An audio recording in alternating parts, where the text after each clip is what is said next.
जब racial discrimination की बात आती है, हाल ही में हमारे देश में भी रेशियल डिस्क्रिमिनेशन के कई वारदातें हुई। एक घटना घटी थी दिल्ली में, आम आदमी की सरकार जो आई थी और आम आदमी के एक मंत्री थे जिनका नाम है सोमनाथ भारती, एक मॉब को लीड करते हुए अफ्रीकन स्टूडेंट्स जहाँ पर रहते थे उन अफ्रीकन स्टूडेंट्स की कॉलोनी में चले गए और वहाँ पर मॉब वो जो गैंग को लीड कर रहे थे उस गैंग को उन्होंने ऑर्डर किया कि इन पर अटैक करो। अटैक करने के बाद वो वहाँ पर कई अफ्रीकन स्टूडेंट्स पूरी तरह जख्मी हो गए। जख्मी होने के बाद ये मॉब गैंग ने अफ्रीकन स्टूडेंट्स को वहाँ से घसीटते हुए पुलिस थाने में ले गए, तो जिनमें से कई स्टूडेंट्स बहुत बुरी तरह जख्मी हो गए और एक महिला स्टूडेंट अनफॉर्चुनेटली बड़े दुख से हमें कहना पड़ा है कि एक महिला स्टूडेंट जो पब्लिकली यूरिनेट करने पर मजबूर हो गई।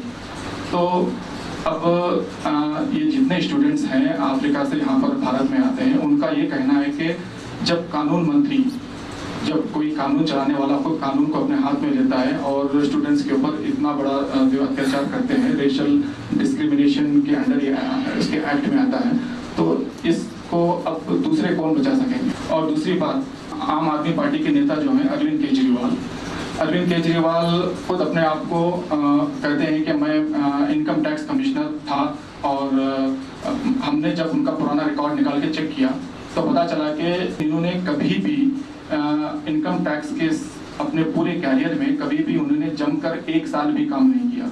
ये हमेशा कभी 3 साल की छुट्टी ले ली, कभी 2 साल भाग गए, कभी 1.5 साल भाग गए।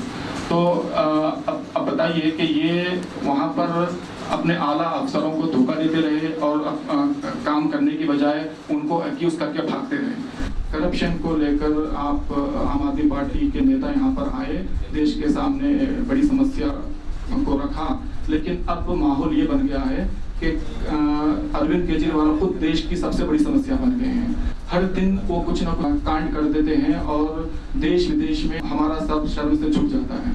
तो please mister Helbert, come here and have your words presented to me.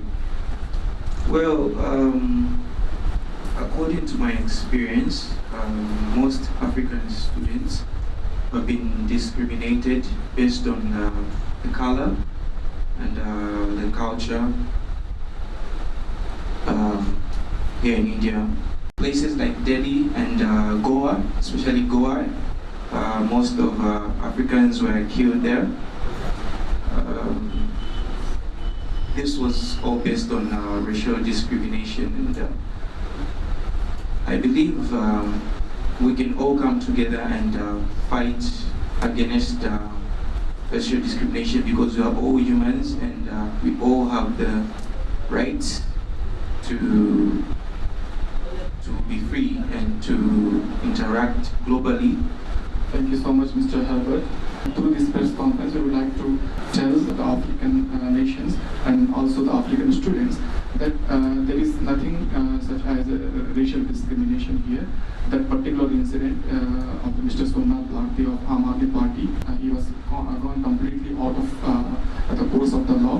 There is no such thing will happen, and we will definitely take this issue to the government and the law enforcement authorities to protect African students and encourage African students to come here. They are safe here.